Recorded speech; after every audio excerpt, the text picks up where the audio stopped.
Une femme noire se tient sur le parking d'un poste de police. Un agent de police blanc décide qu'elle n'a rien à faire là. Il est sur le point de découvrir à quel point il a tort. Mardi, Saint-Martin-du-Bois, en Provence. Le parking visiteur est clairement indiqué. Elle se gare légalement, marche légalement, son badge de l'hôpital autour du cou, 18 ans de carrière en tant qu'infirmière. Elle porte le déjeuner de son mari. Rien de tout cela n'a d'importance pour l'agent de police Léo Dubois. Il lui bloque le chemin, la main sur sa ceinture de service. « Madame, que faites-vous ici ?» Elle est noire. Elle est immobile. Apparemment, c'est un crime suffisant.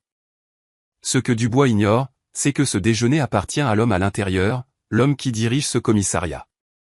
Son mari est le commissaire de police.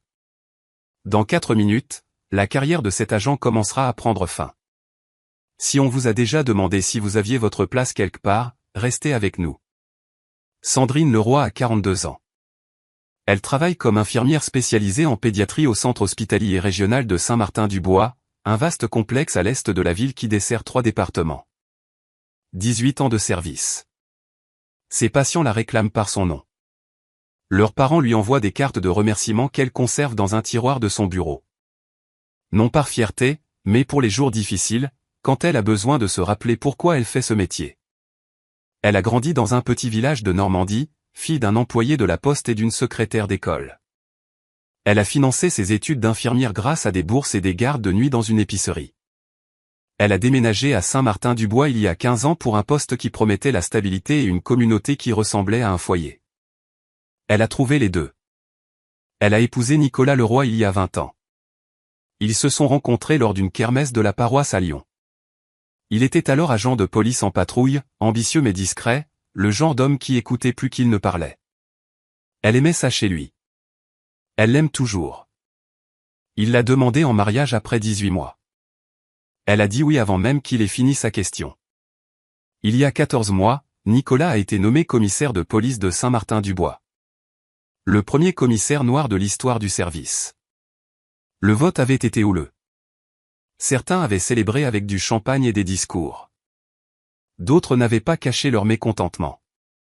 Des lettres anonymes, des regards froids dans les couloirs, ce silence particulier qui s'installe lorsque certaines personnes entrent dans une pièce. Lors de la cérémonie d'assermentation, Sandrine a regardé son mari poser la main sur la Bible de sa grand-mère et promettre de servir avec intégrité. Elle l'a cru. Elle le croit toujours. Ils ont 2 enfants. Une fille de 16 ans, qui veut devenir avocate spécialisée en droit civique et qui plaide sa cause à table avec des notes de bas de page. Un fils de 12 ans, qui veut être vétérinaire ou peut-être vidéaste. Il n'a pas encore décidé et change d'avis chaque semaine. Ils vivent dans une maison de campagne en briques dans la rue des Tilleuls, à 5 km du commissariat. Ils vont à l'église Saint-Martin le dimanche. Ils paient leurs impôts. Ils votent à chaque élection, y compris les locales que personne d'autre ne retient. Ce mardi matin commence comme tous les autres. Sandrine part au travail à 6h30, café dans un mug de voyage, sac préparé la veille. Nicolas part à 7h, répondant déjà à des emails sur son téléphone. Quelque part entre la cafetière et la porte d'entrée, il oublie son déjeuner sur le comptoir de la cuisine. Un sandwich jambon-fromage, une pomme. Un mot de leur fille qui dit « Papa, n'arrête personne d'ennuyeux aujourd'hui ». Sandrine le trouve à 9h15 entre 2 consultations de patients. Elle envoie un texto à Nicolas « Tu as encore oublié ton déjeuner ». Il répond « Grosse matinée. Tu peux me l'apporter ?» Réunion qui s'est éternisée. J'ai faim. Elle a une pause entre ses rendez-vous. 15 minutes. Assez de temps pour aller au commissariat, lui donner le sac et revenir. Elle l'a fait une 12aine de fois auparavant. Ce n'est rien. C'est la routine. C'est la course la plus ordinaire du monde. Le commissariat se trouve sur la rue du Commerce, un bâtiment en briques de 2 étages avec un drapeau français à l'entrée et des portes vitrées qui auraient besoin d'un nettoyage. La section du parking visiteur est clairement indiquée. Ligne blanche, panneau bleu, impossible à manquer. Elle se gare sur une place près de l'entrée. Elle attrape le sac du déjeuner. Elle vérifie son téléphone. La mère d'un patient a envoyé un message pour un renouvellement d'ordonnance. Sandrine se fait une note mentale de rappeler après être sortie de la voiture. L'air d'octobre est frais mais pas froid. Elle sent l'odeur du café provenant du hall ouvert du commissariat, mêlée au gaz d'échappement du trafic de la rue du Commerce. Le parking est calme. Quelques voitures de patrouille garées dans la section réservée. Personne aux alentours. Elle marche vers l'entrée. Le claquement de ses talons sur l'asphalte résonne à un rythme régulier. Elle est à 10 mètres de la porte. C'est alors qu'elle l'entend. Un moteur. Proche. De plus en plus proche. Une voiture de police lui barre le passage et s'arrête. La portière côté conducteur s'ouvre brusquement. Un agent de police en sort. Jeune, peut-être la fin de la vingtaine, la main déjà posée sur son ceinturon. Sa posture n'exprime qu'une chose. La confrontation. Sa voix le confirme. « Madame, je dois voir une pièce d'identité. » « Quelle est votre affaire ici ?» Sandrine Leroy est infirmière depuis 18 ans. Elle a vu des urgences. Elle est restée calme lorsque des enfants étaient en arrêt cardiaque, lorsque des parents hurlaient, lorsque tout autour d'elle n'était que chaos. Le calme est une compétence. Elle la maîtrise. Elle regarde l'agent. Elle note son numéro de matricule sans rompre le contact visuel, et elle pense, c'est reparti. Elle est à 10 mètres de la porte lorsque la voiture de police lui bloque le chemin. L'agent de police s'appelle Léo Dubois, 29 ans, 3 ans de service. Son dossier personnel contient 8 plaintes, toutes classées, sans fondement, ou, preuves insuffisantes. Mais Sandrine ne le sait pas encore. Pour l'instant, elle ne sait que ce qu'elle voit. Un jeune officier à la posture agressive qui lui bloque le chemin devant le bâtiment où travaille son mari. « Je rends visite à quelqu'un à l'intérieur », dit-elle. Sa voix est égale, mesurée. « Je me suis garé sur le parking visiteur. » Dubois ne bouge pas. Sa main reste sur son ceinturon. Ça ne répond pas à ma question. À quelle question aimeriez-vous que je réponde ? Sa mâchoire se crispe. Quelque chose change derrière ses yeux. De la frustration, peut-être. Ou la prise de conscience que cela ne se passe pas comme il l'avait prévu. Posez le sac. Les mains où je peux les voir. Sandrine regarde le sac à déjeuner dans sa main. Sandwich jambon fromage, pomme, un mot d'une jeune fille de 16 ans qui rêve de plaider devant la cour de cassation. Elle le pose lentement, décrivant ses actions à voix haute, une habitude prise après des années de travail médical. Je place le sac par terre. Reculez. Elle recule. Ne bougez pas. Elle s'arrête. J'ai dit de reculer. Agent, que souhaitez-vous que je fasse ? Un témoin arrive à ce moment-là. Lucas Martin, 34 ans, électricien à son compte depuis 6 ans, de l'est de la ville. Il est là pour déposer une plainte pour un générateur volé. 3 000 € de matériel disparu d'un chantier pendant la nuit. Il se gare à 2 places de là, sort de sa camionnette et voit immédiatement ce qui se passe.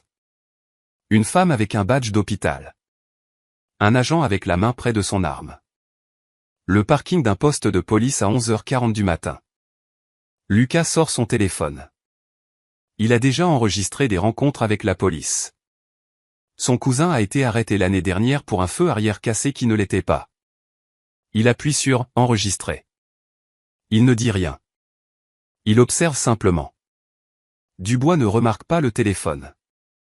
Son attention est fixée sur Sandrine. « Suis-je en état d'arrestation ?» demande-t-elle. La question est calme, presque clinique. « Je mène une enquête. » Sur quoi, spécifiquement ? Silence. Sa radio grésille. Le central appelle une autre unité quelque part en ville. Il l'ignore. La question reste en suspens dans l'air, comme quelque chose d'inachevé, exigeant une réponse qu'il n'a pas. « Je vais avoir besoin de votre pièce d'identité, dit-il finalement. » Sur quel fondement ? Vous êtes dans une zone réglementée. Sandrine jette un coup d'œil au panneau bleu à côté de sa voiture. Parking visiteur. Elle regarde à nouveau Dubois. C'est le parking visiteur. Le panneau est juste là. C'est moi qui détermine ce qui est réglementé. La conversation a duré moins de 2 minutes. Pendant ce temps, Dubois a donné des ordres contradictoires, n'a pas réussi à articuler une cause probable, et a fait escalader une rencontre de routine en quelque chose qui, pour Sandrine, ressemble à un test. Un test qu'elle a vu d'autres personnes échouer aux informations, dans des vidéos virales, dans des histoires racontées à l'église et lors de réunions de famille. Un test qu'elle refuse d'échouer. Agent, dit-elle, je suis infirmière spécialisée au centre hospitalier régional de Saint-Martin. Je suis ici pour déposer le déjeuner de mon mari. Ma voiture est garée sur une place visiteur. Mon badge de l'hôpital est visible autour de mon cou. J'ai répondu à vos questions.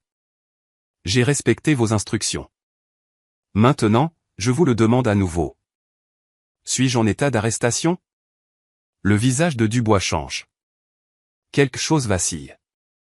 De l'incertitude ou peut-être de la frustration face à une situation qui ne suit pas le script dans sa tête. Il n'a pas trouvé d'infraction. Il n'a rien trouvé. Et la femme en face de lui ne panique pas, ne discute pas, ne lui donne pas la réaction qu'il semble attendre. Attendez ici, dit-il. Il se tourne vers sa voiture de patrouille.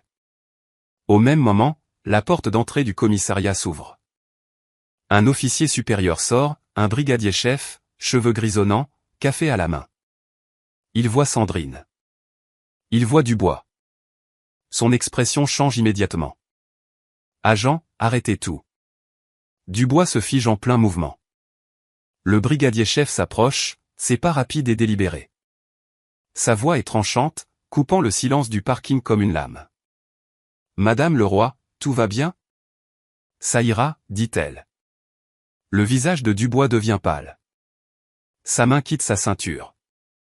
Il ne dit rien. Pas d'excuses, pas d'explication, pas de reconnaissance que quoi que ce soit se soit passé. Il retourne simplement à sa voiture, monte à bord et se gare à l'autre bout du parking. Lucas Martin abaisse son téléphone. 68 secondes de vidéo. Horodatée à 11h43 22 secondes. Dans l'heure, il la publiera sur un groupe Facebook communautaire avec la légende « Voilà comment il nous traite à notre propre poste de police ». Dans les 48 heures, elle aura 200 000 vues. Et Saint-Martin-du-Bois est sur le point d'apprendre exactement qui est Sandrine Leroy.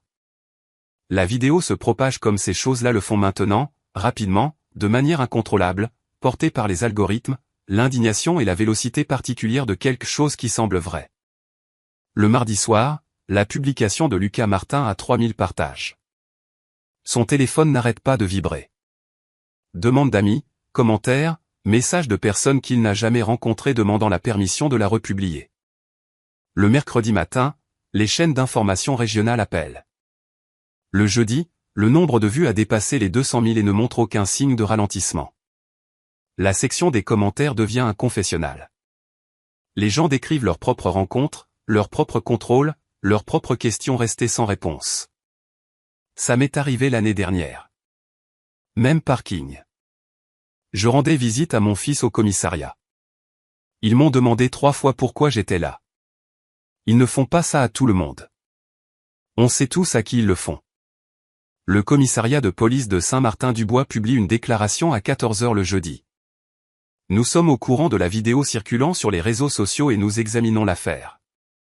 Le commissariat de police de Saint-Martin-du-Bois prend toutes les préoccupations au sérieux et s'engage à une conduite professionnelle.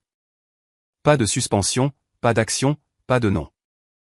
La déclaration ne fait rien pour ralentir l'élan. Au contraire, elle l'accélère.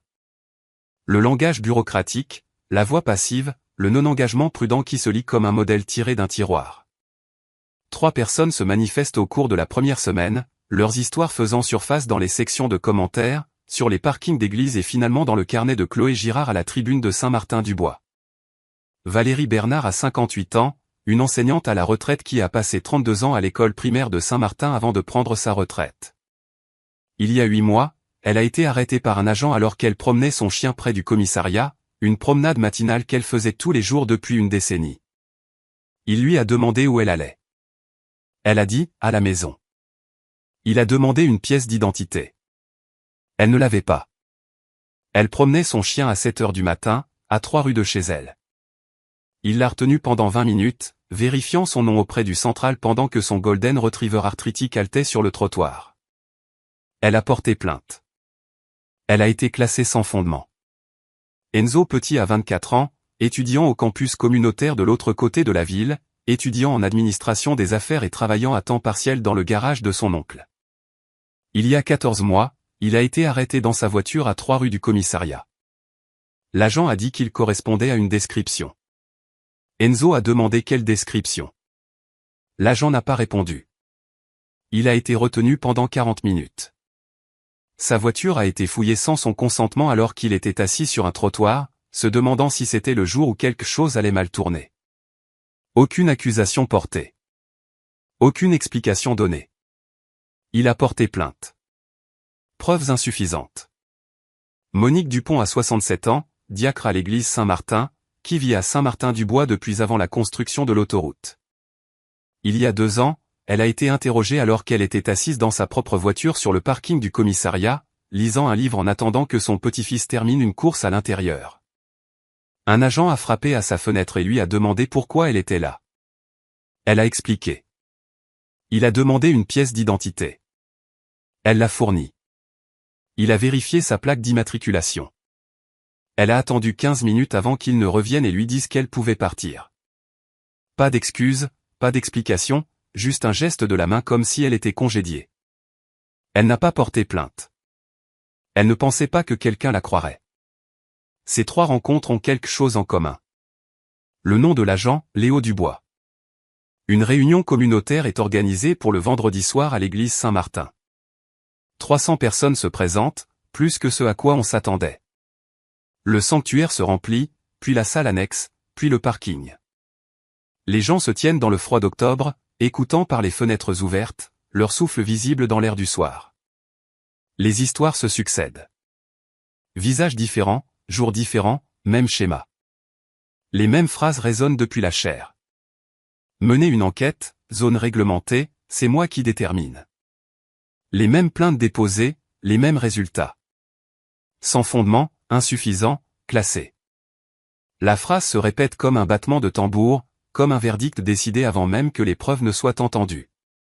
Plainte sans fondement. Sandrine Leroy assiste à la réunion. Elle est assise au dernier rang à côté de Nicolas, qui est venu en civil pour éviter que l'affaire ne tourne autour de lui. Elle ne parle pas. Elle écoute. Elle prend des notes. Quand les gens partagent leurs expériences, elle note les noms, les dates, les numéros de matricule. L'habitude de l'infirmière de tout documenter ne l'a jamais quittée. Dossiers médicaux, rapports d'incidents, maintenant ceci. L'antenne locale d'une association de défense des droits civiques envoie une lettre au commissariat demandant une réunion avec la direction pour discuter des procédures de plainte. Le commissariat refuse. Les questions de personnel sont confidentielles et ne peuvent être discutées dans des forums publics. Le conseiller municipal Thierry Moreau passe à la radio locale le vendredi après-midi. Il qualifie la situation d'exagérée et suggère que la vidéo manque de contexte. Il met en garde contre les jugements hâtifs et rappelle aux auditeurs que les officiers ont des métiers difficiles. Il ne mentionne pas que son plus grand donateur de campagne est le fonds de campagne du syndicat de police. Il ne mentionne pas les fournisseurs d'équipements des forces de l'ordre qui ont financé sa dernière réélection. Il ne mentionne rien qui pourrait expliquer pourquoi il défend un agent qu'il n'a jamais rencontré. Mais quelqu'un d'autre écoute, quelqu'un qui s'occupe du contexte. Chloé Girard a 38 ans. Elle travaille à la tribune de Saint-Martin-du-Bois depuis 12 ans, commençant comme correctrice et gravissant les échelons jusqu'à devenir journaliste d'investigation par pure persévérance et un instinct pour les schémas. Sa spécialité est les archives publiques, les demandes d'accès aux documents administratifs, l'analyse de bases de données, le travail lent de relier des points que les personnes puissantes préfèrent laisser déconnectés. Elle suit depuis des mois les taux de classement des plaintes au commissariat. Les chiffres sont éloquents. La moyenne nationale des plaintes internes aboutissant à une sanction est d'environ 30%. Le taux de Saint-Martin-du-Bois est d'un peu plus de 4%.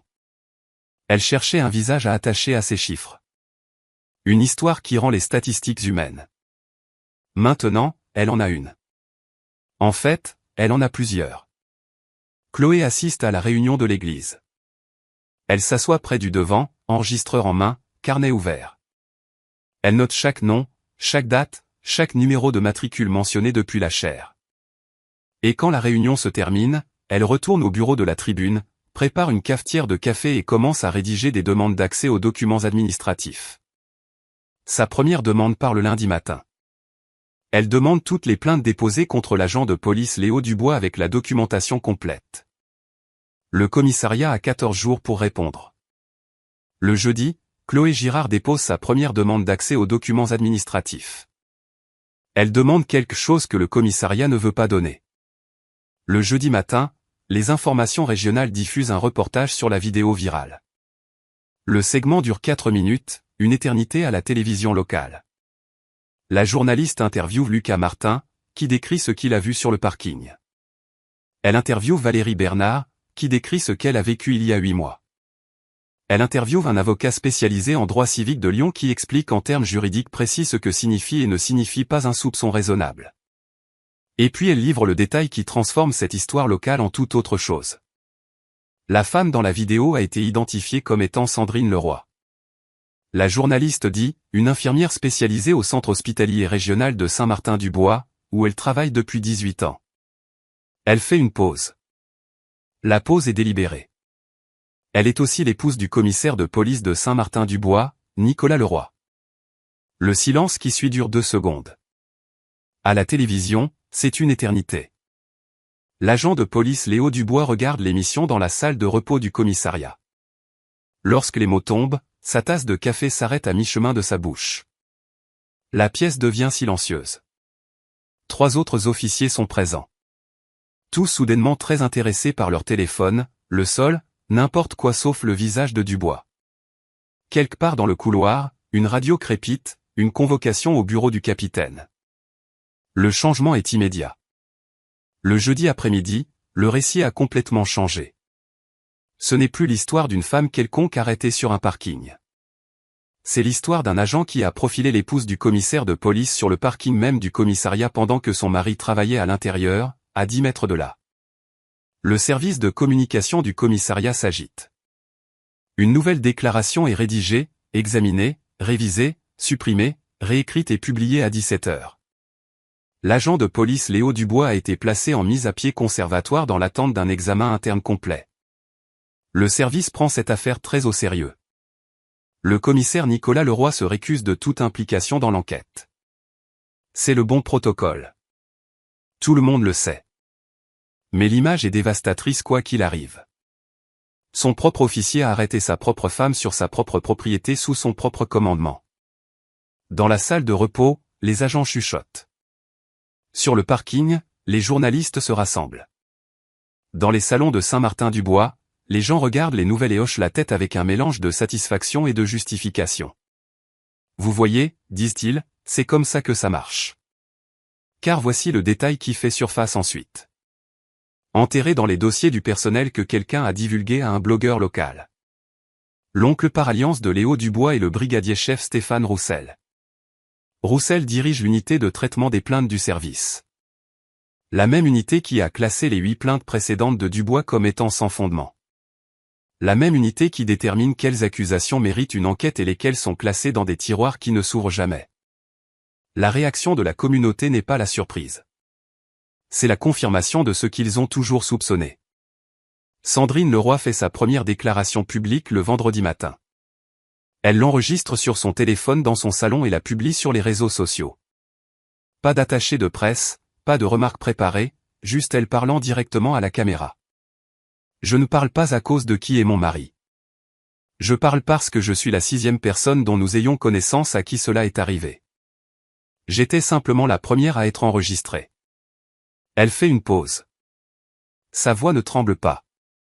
Mon mari a passé sa carrière à essayer d'améliorer ce service.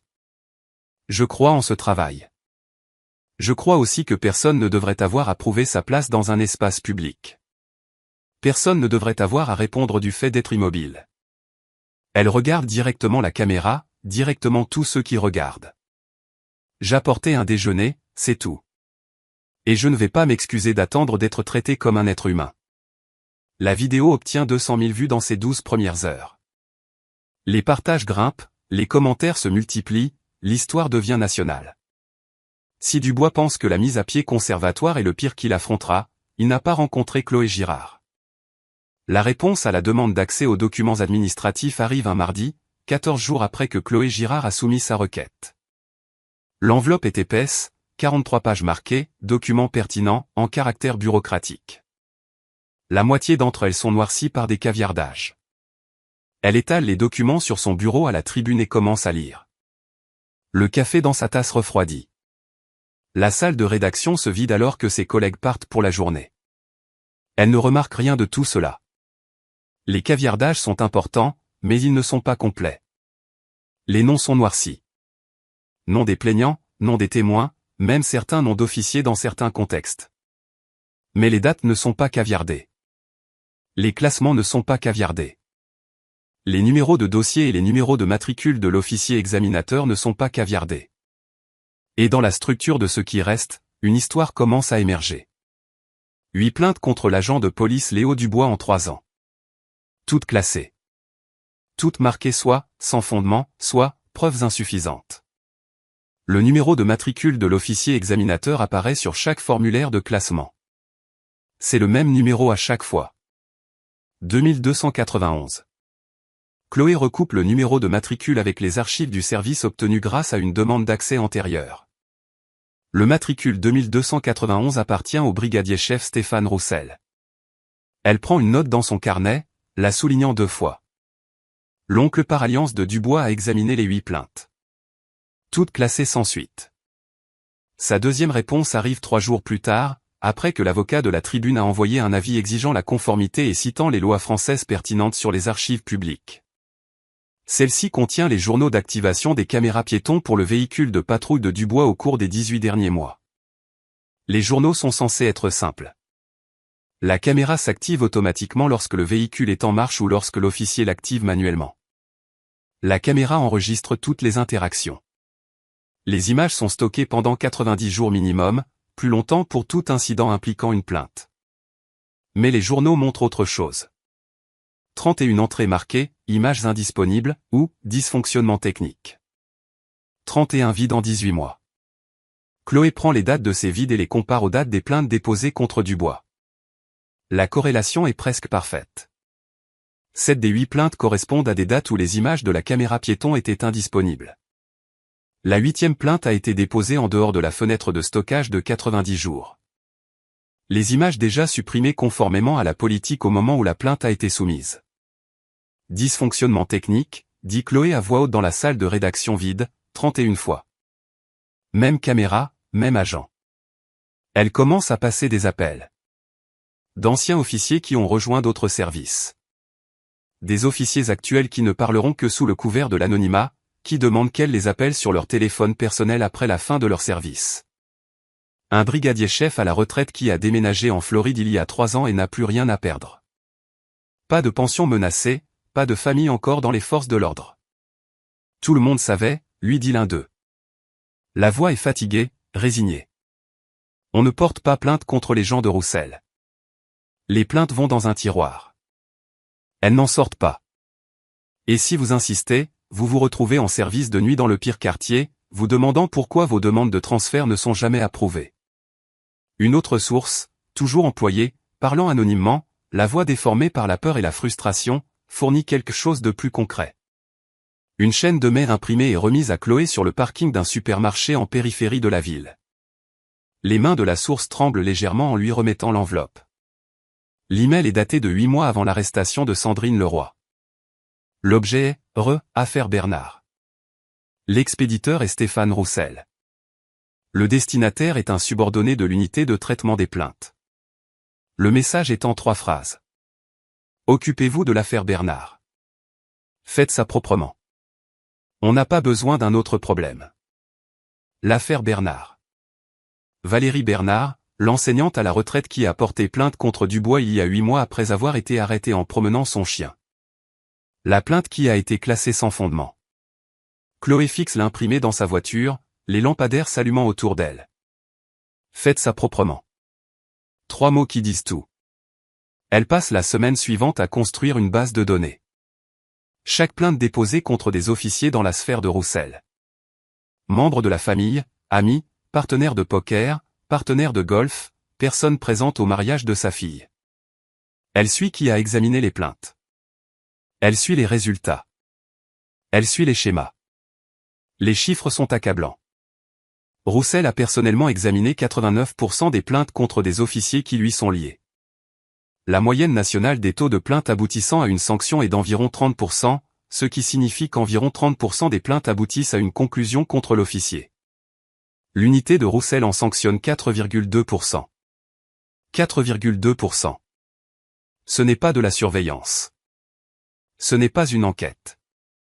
C'est de la protection. Chloé écrit son premier article. Un réseau de protection. Comment la police de Saint-Martin-du-Bois gère ses propres affaires. Il paraît en première page de la Tribune, en haut de page, un dimanche matin. Lectorat maximal.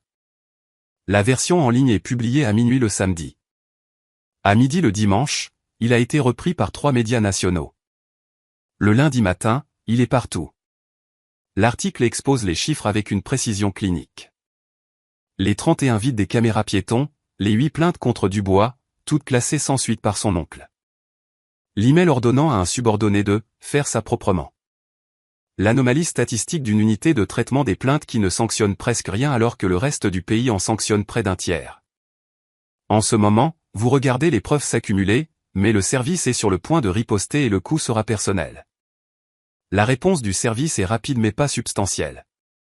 Nous examinons les allégations soulevées par la Tribune. Nous restons attachés à la transparence et à la responsabilité. Les mots sonnent creux même lorsqu'ils sont prononcés. Dubois reste en congé payé, à 62 € de l'heure, le même tarif qu'il toucherait en service. Roussel continue de travailler. Aucune mesure supplémentaire n'est annoncée. Mais en coulisses, autre chose se produit.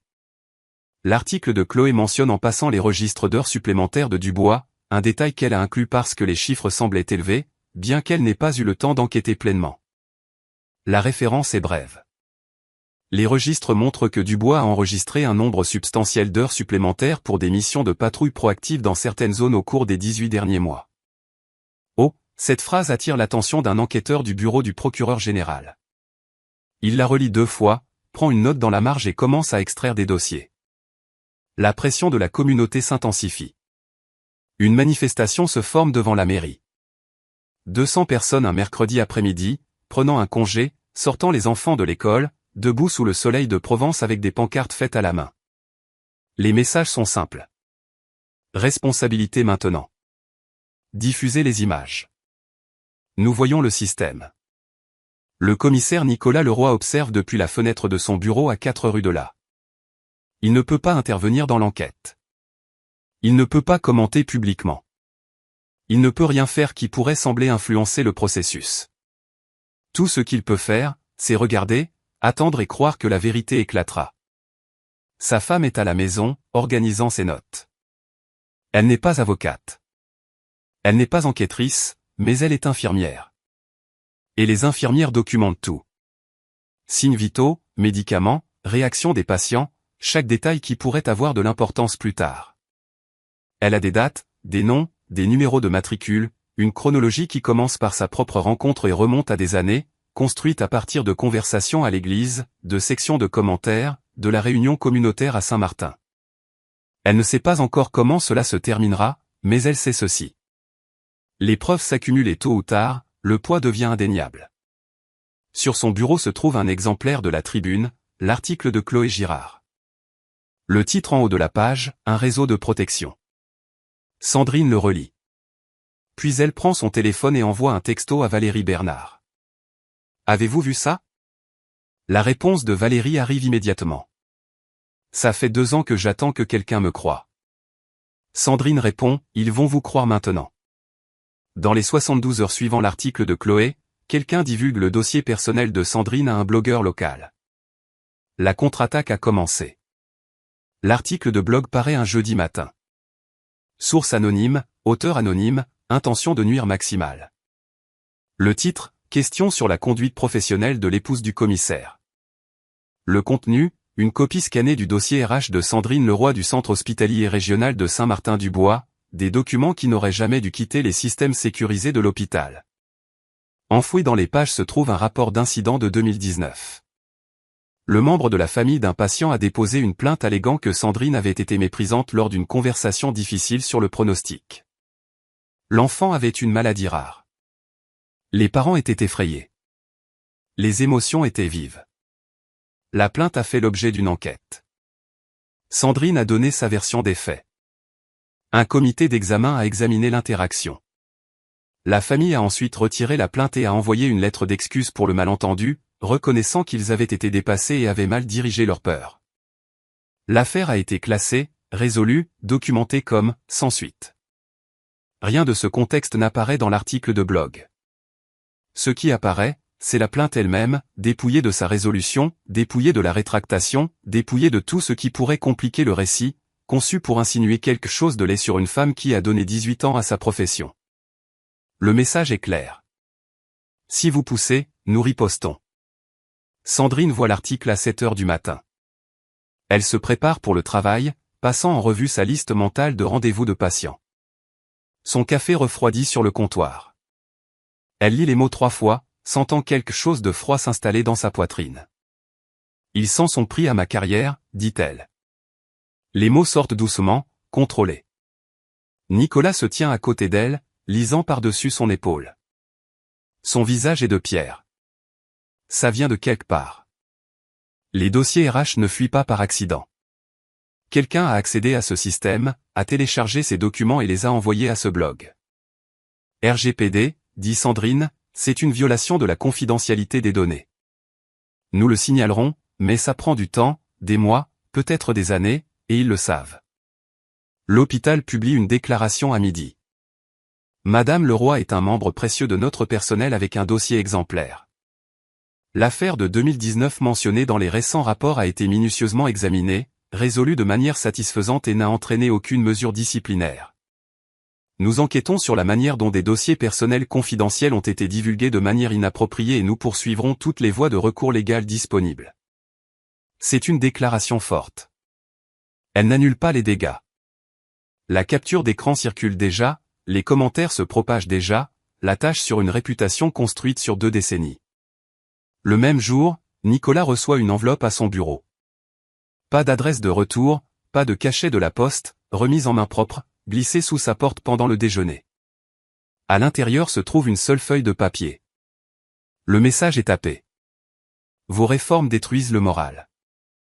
Votre femme détruit votre service. Retirez-vous. C'est votre seul avertissement. Nicolas le lit 2 fois. Puis il convoque une conférence de presse. Je veux partager quelque chose avec le public, dit-il, debout au pupitre dans son uniforme de cérémonie. Il brandit la lettre, laissant les caméras la capturer. Ceci est arrivé à mon bureau aujourd'hui. Anonyme, menaçant, conçu pour intimider. Il fait une pause, laissant les mots porter. Je ne me retire pas. Je vous montre exactement ce à quoi nous avons affaire. Le conseiller municipal Thierry Moreau répond à la télévision locale ce soir-là. Il se demande si Nicolas peut diriger de manière objective compte tenu des circonstances. Il suggère que le commissaire est devenu trop personnellement impliqué et qu'une nouvelle direction pourrait peut-être mieux servir le service. Il ne mentionne pas sa liste de donateurs, le fonds de campagne du syndicat de police, les fournisseurs d'équipements des forces de l'ordre, les comités d'action politique ayant intérêt à maintenir le statu quo. Le brigadier-chef Roussel, par l'intermédiaire de son avocat, publie une déclaration. Le brigadier-chef Roussel nie catégoriquement toute influence inappropriée sur les examens de plainte. Ces accusations sont une chasse aux sorcières motivée par des agendas politiques et le sensationnalisme des médias. Il attend avec impatience d'être pleinement innocenté. Le directeur général des services de la ville programme un examen de performance pour le commissaire Leroy. Date fixée à 3 semaines. À la maison, la pression s'infiltre dans tout. La fille de Sandrine et Nicolas rentrent tôt de l'école un jour, les yeux rouges. Quelqu'un a dit quelque chose sur papa, dit-elle. Elle ne dira pas quoi. Elle va dans sa chambre et ferme la porte. Leur fils cesse de porter son sweat à capuche de son club de football de Saint-Martin à l'extérieur de la maison. Quand Sandrine lui demande pourquoi, il hausse simplement les épaules. J'ai juste pas envie, dit-il. Il n'a pas besoin d'expliquer davantage. Elle comprend. Tard une nuit, 2 heures du matin, peut-être plus tard, Sandrine et Nicolas sont assis à la table de la cuisine. La seule lumière dans la maison vient du luminaire au-dessus d'eux. Les enfants dorment. Le quartier est silencieux. Est-ce que ça en vaut la peine? Demande Sandrine. La question mûrit depuis des jours. Nicolas reste silencieux un long moment. Quel message envoyons-nous si nous arrêtons? Quel message envoyons-nous à nos enfants si cela nous détruit? Il n'a pas de réponse. Elle non plus. Ils vont se coucher en silence. La question reste en suspens dans l'air, sans réponse. 2 mois se sont écoulés depuis le parking. Dubois est toujours en congé payé, percevant son salaire, attendant. Roussel travaille toujours, examine toujours les plaintes, signe toujours les résultats. Aucune accusation n'a été portée. Aucune responsabilité n'a été établie. Sandrine est allongée, éveillée, fixant le plafond. Elle pense à Valérie Bernard, qui a porté plainte il y a 2 ans et à qui on a dit que cela n'avait pas d'importance. Elle pense à Enzo Petit, retenu pendant 40 minutes sans explication. Elle pense à Monique Dupont, interrogée dans sa propre voiture en lisant un livre. Elle pense à ses enfants portant un poids qu'ils n'ont pas demandé. Pendant 2 jours, elle ne quitte pas la maison. Puis le dimanche matin, son téléphone sonne. Dimanche matin. Le ciel est gris, menaçant d'une pluie qui ne viendra pas. Sandrine est assise dans sa voiture dans l'allée, moteur éteint, clé encore à la main. Elle ne veut pas encore rentrer. La maison semble lourde. Tout semble lourd. Son téléphone affiche 48 messages non lus. Elle les fait défiler sans vraiment les lire. Certains sont encourageants, d'autres non. Merci de tenir bon. Vous nous donnez de l'espoir. Votre mari n'aurait pas dû épouser quelqu'un d'une autre race. Vous êtes une héroïne pour ma fille. Elle veut être comme vous. Vous détruisez de bons flics pour prouver quelque chose. Comment dormez-vous la nuit? Elle les supprime tous sans les lire entièrement. Son pouce bouge mécaniquement. Supprimer. Supprimer. Supprimer. Le téléphone sonne. Elle manque de l'ignorer. Puis elle voit le nom. Valérie Bernard. Elle répond. Madame le roi. La voix de Valérie est douce, prudente, la voix de quelqu'un qui connaît les jours difficiles. Je suis désolé de vous déranger un dimanche. Je voulais juste que vous sachiez quelque chose. Sandrine ferme les yeux. Vous ne me dérangez pas. J'ai porté plainte il y a 2 ans. Rien ne s'est passé. J'ai arrêté d'en parler. J'ai arrêté de penser que quelqu'un s'en soucierait un jour. Je me suis dit que ça n'avait pas d'importance. Que je devais juste passer à autre chose. Valérie fait une pause. Mais grâce à vous, quelqu'un m'a enfin posé des questions à ce sujet. Cette journaliste, elle m'a appelé. Elle a écouté. Elle l'a écrit. Pour la première fois en 2 ans, quelqu'un m'a cru.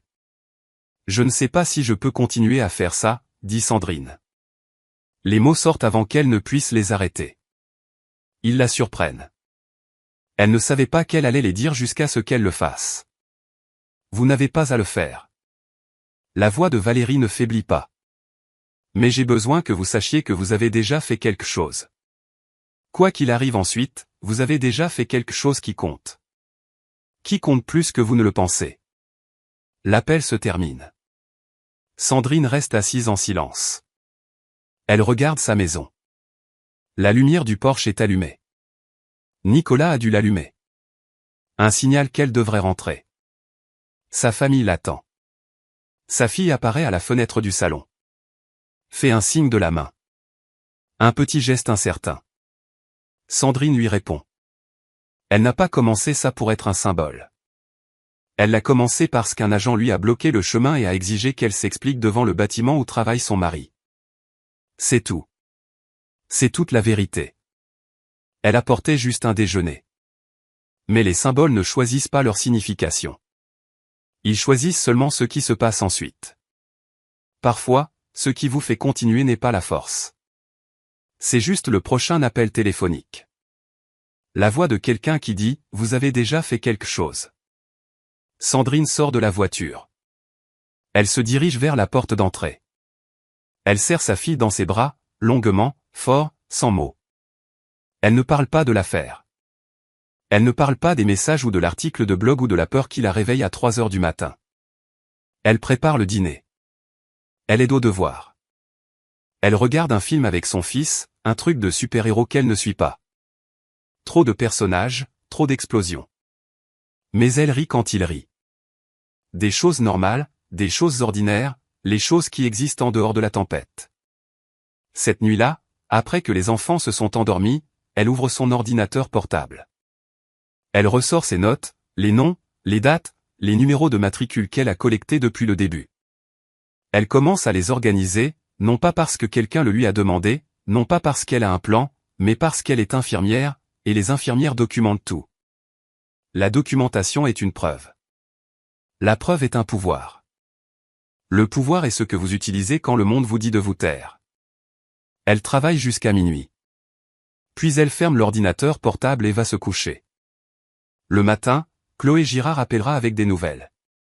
Les preuves sont sur le point de devenir plus importantes. Le lundi, Chloé Girard appelle avec des nouvelles. Les preuves viennent de devenir plus importantes. La nouvelle tombe le lundi après-midi. La voix de Chloé Girard est contrôlée, professionnelle, mais Sandrine peut entendre quelque chose en dessous. De l'excitation peut-être, ou la satisfaction particulière d'un schéma qui devient enfin clair. Le bureau du procureur général a ouvert une enquête officielle, dit Chloé. Plusieurs plaintes de plusieurs victimes combinées à mon reportage sur les vides des caméras piétons et les schémas de classement des plaintes. Ils examinent tout. Les procédures de plainte, les politiques des caméras piétons, la surveillance hiérarchique, et c'est la partie qui compte. Les dossiers financiers. Les dossiers financiers? Les heures supplémentaires. Les missions de patrouille proactive. Quelqu'un au bureau du procureur a remarqué que les chiffres ne concordent pas. Ils extraient 18 mois de dossiers. En une semaine, les victimes commencent à s'organiser. 8 personnes maintenant, Sandrine, Valérie, Enzo, Monique, et 4 autres qui se sont manifestés depuis que l'histoire est devenue nationale. Ils se réunissent au cabinet d'avocats d'Isabelle Lefebvre sur la Grand-Rue, assis autour d'une table de conférence qui a connu des jours meilleurs, buvant du café dans des gobelets en papier. Ils s'appellent simplement les 8. L'avocate Isabelle Lefebvre prend leur cas pro bono. Elle a 45 ans, une ancienne procureure fédérale qui a passé une décennie dans la division des droits civiques du ministère de la Justice avant de retourner en Provence pour se rapprocher de sa famille. Elle ne donne pas d'interview. Elle ne court pas après les caméras.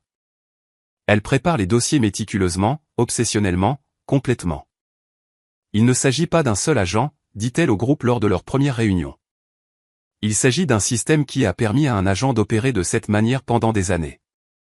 Nous allons documenter le système. Chaque plainte, chaque classement, chaque connexion. Quand nous aurons terminé, personne ne pourra dire qu'il ne savait pas. La coalition tient une conférence de presse dans les bureaux de la Tribune. La salle de conférence est exiguë, il n'y a que des places debout. Les flashs des appareils photo crépitent comme des stroboscopes, projetant des ombres dures sur les murs. Chaque victime fait une brève déclaration. Ils décrivent ce qui leur est arrivé. Ils décrivent le dépôt de plainte. Ils décrivent comment on leur a dit que leurs expériences n'avaient pas d'importance. Le message unifié est clair. Nous ne demandons pas vengeance. Nous demandons des comptes. Nous demandons un système qui fonctionne pour tout le monde. Puis, quelque chose d'inattendu se produit. L'agente de police Manon Dubois se présente. Elle a 39 ans, une vétéran de 15 ans du commissariat de police de Saint-Martin-du-Bois. Elle est toujours en poste. Elle porte toujours son insigne. Elle soumet une déclaration écrite au bureau du procureur général. Le contenu fuit en quelques heures. J'ai rejoint ce service pour servir ma communauté, lit-on dans sa déclaration. Ce dont j'ai été témoin au cours des dernières années n'est pas du service. C'est la protection de ceux qui ne méritent pas d'être protégés. Les plaintes sont enterrées. Les schémas sont ignorés. Les officiers qui soulèvent des préoccupations sont marginalisés. Je ne peux plus rester silencieuse. Dubois est placé en mise à pied conservatoire en attendant une enquête dans les 24 heures suivant sa déclaration. La réaction du public est une indignation immédiate. Elle devient un symbole, une bonne policière piégée dans un mauvais système, prête à sacrifier sa carrière pour la vérité. Le conseil municipal annonce une session d'urgence. Une période de commentaires publics sur la surveillance de la police. Date fixée, dans 3 semaines. Sandrine Leroy accepte de témoigner. Il y a des gens à l'intérieur qui veulent que ça change, dit-elle à Nicolas ce soir-là. Pas seulement nous. Des gens qui attendaient que quelqu'un pousse. La question est de savoir s'ils riposteront plus fort que nous ne pouvons pousser. Je suppose que nous sommes sur le point de le découvrir. Mais le bureau du procureur ne s'intéresse pas seulement aux plaintes. Ils suivent l'argent. Les experts comptables le trouvent enfoui dans 18 mois de registre d'heures supplémentaires. L'agent de police Léo Dubois a enregistré 340 heures supplémentaires pour des missions de patrouille proactive dans certaines zones. Tarif, 62 € de l'heure. Rémunération supplémentaire totale, 21 080 €. Les enquêteurs du procureur recoupent ces journaux de patrouille avec ses registres de contrôle. 89% des personnes que Dubois a contrôlées pendant ces heures supplémentaires étaient des résidents noirs. Les contrôles ont rarement abouti à des contraventions ou des arrestations. La plupart n'ont rien produit du tout. Pas de PV, pas d'accusation, pas d'avertissement, aucun résultat productif d'aucune sorte. Ce qu'ils ont produit, des fiches d'heures supplémentaires signées par le brigadier-chef Stéphane Roussel. Les enquêteurs élargissent leurs recherches. 5 autres agents de la sphère de Roussel présentent le même schéma. Noms différents, numéros de matricule différents, même système. Heures supplémentaires combinées pour les contrôles de patrouille proactive dans le groupe, 142 000 € sur 3 ans. Le lien devient clair. Roussel approuvait les heures supplémentaires. Les agents effectuaient des contrôles pour justifier les heures. Les plaintes étaient classées sans suite pour protéger le système qui rendait tout cela possible. Ce n'est pas seulement du préjugé, c'est de la fraude. La phrase dans le rapport préliminaire du procureur est clinique. Abus systématique de fonds publics facilité par un manquement de la supervision à enquêter sur les plaintes. Clinique, froid, dévastateur. Le procureur étend l'enquête pour inclure les crimes financiers.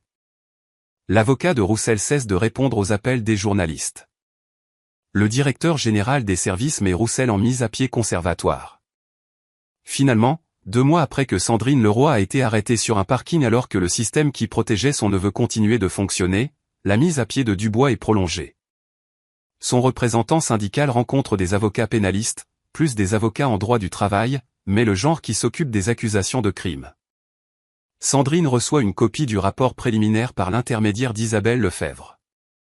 Elle le lit dans son salon. 40 pages de documentation, des passages surlignés en jaune transparaissant à travers le papier. Elle savait que les contrôles étaient injustes. Elle savait que le système les protégeait. Elle ne savait pas qu'ils étaient payés en plus pour le faire. Le racisme n'était pas fortuit. Il était rentable. Elle pose le rapport. Nicolas est dans la cuisine en train de préparer le dîner. Son tour ce soir. Une rotation qu'ils ont maintenue depuis que les enfants sont petits. Les bruits de la vie ordinaire. L'eau qui coule. Une poêle sur le feu. La musique de leur fils venant de l'étage. Ils étaient payés, dit-elle. Nicolas apparaît dans l'encadrement de la porte, un torchon sur l'épaule. Quoi? Les contrôles, le harcèlement, la patrouille proactive. Ils enregistraient des heures supplémentaires pour ça. Roussel l'approuvait. C'était un système, un business. Nicolas reste silencieux un long moment. 18 ans dans les forces de l'ordre, 14 mois comme commissaire, et pourtant cela le prend au dépourvu. Alors ce n'est pas seulement une faute professionnelle, dit-il finalement. C'est un vol à la ville, aux contribuables, à chaque personne qu'ils ont contrôlée. Elle reprend le rapport. Page 34. Le détail des paiements d'heures supplémentaires, les numéros de matricule, les signatures d'approbation. Pendant 2 ans, Léo Dubois a gagné de l'argent supplémentaire en contrôlant des gens qui lui ressemblaient. Et pendant 2 ans, Stéphane Roussel a signé les papiers et enterré les plaintes. Le racisme était une caractéristique, pas un bug. C'était le modèle économique. Sandrine pense à Valérie Bernard, arrêtée en promenant son chien. À Enzo Petit, retenu pendant 40 minutes. À Monique Dupont, interrogée dans sa propre voiture. À chaque personne qui a porté plainte et à qui on a dit que ça n'avait pas d'importance. Ça avait de l'importance. Ça a toujours eu de l'importance. Et maintenant, il y a des preuves. Dans 2 semaines, la chambre de l'instruction se réunira. Dubois et Roussel répondront de plus que d'un mauvais comportement. Mi-décembre, 8 semaines après qu'une femme a été arrêtée sur un parking pour avoir porté un sac à déjeuner. Le palais de justice départemental est un bâtiment en calcaire des années 1920. Des colonnes à l'avant, des sols en marbre qui résonnent à chaque pas. La salle de la chambre de l'instruction est au 3e étage. Murs lambrissés, néons, rangées de sièges pour les témoins, une table pour le procureur. L'air sent le vieux papier et le produit de nettoyage. Sandrine Leroy témoigne pendant 30 minutes. Elle décrit ce qui s'est passé sur le parking, ce qu'elle a observé, ce qu'elle a documenté. Sa voix est égale. Ses réponses sont précises. Quand le procureur lui demande comment elle est restée si calme pendant la rencontre, elle fait une pause. « Je suis infirmière depuis 18 ans, dit-elle. J'ai appris que la panique n'aide personne. La documentation, si. Les autres victimes témoignent sur 2 jours.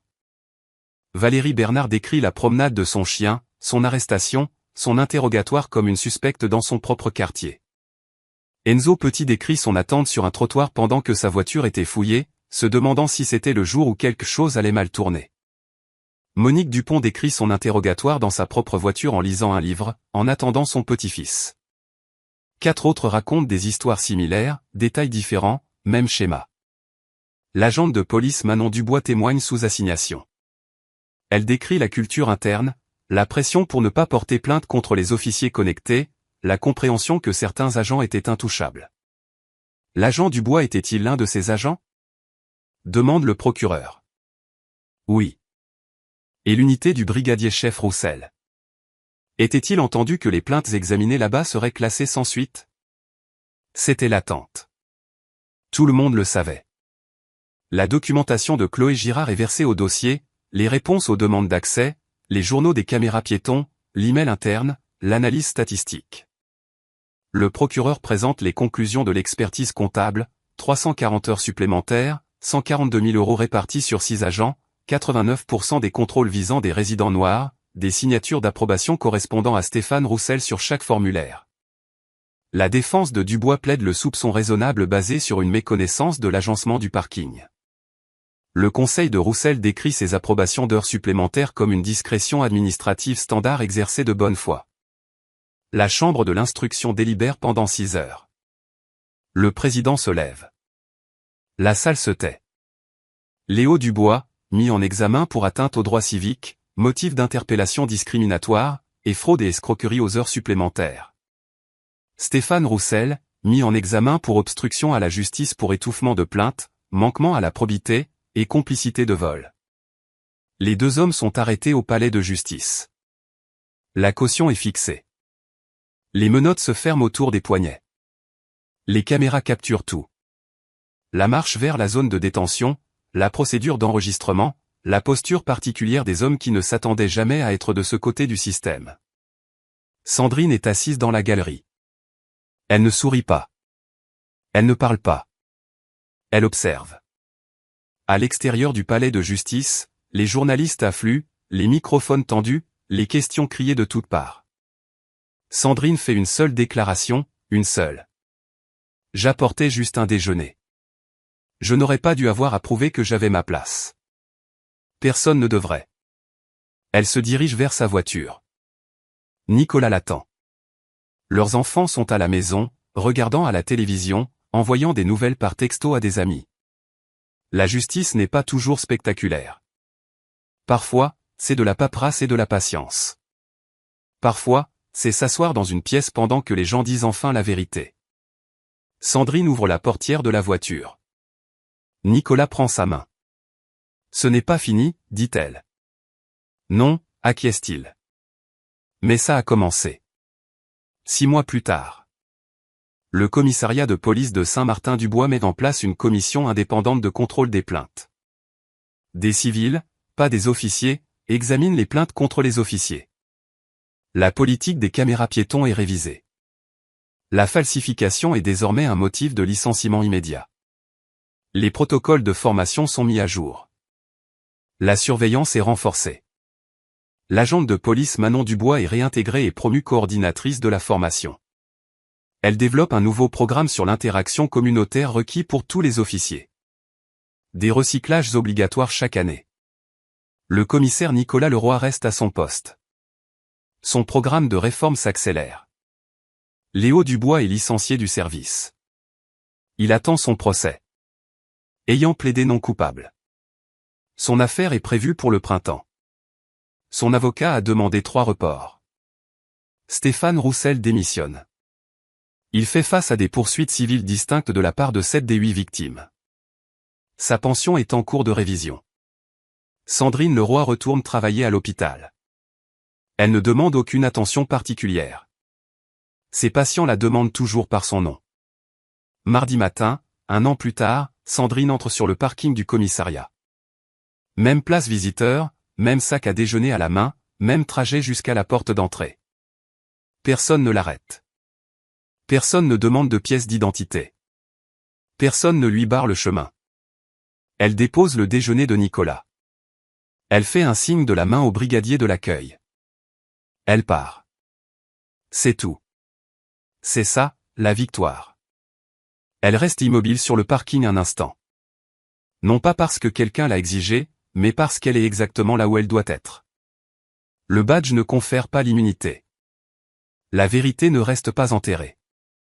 Et parfois, la justice entre par la grande porte. Si cette histoire a résonné en vous, si vous vous êtes déjà senti invisible là où vous aviez tout à fait le droit d'être, laissez un commentaire, partagez votre moment. Et si vous voulez plus d'histoires où les preuves rencontrent la justice, abonnez-vous. Nous ne faisons que commencer.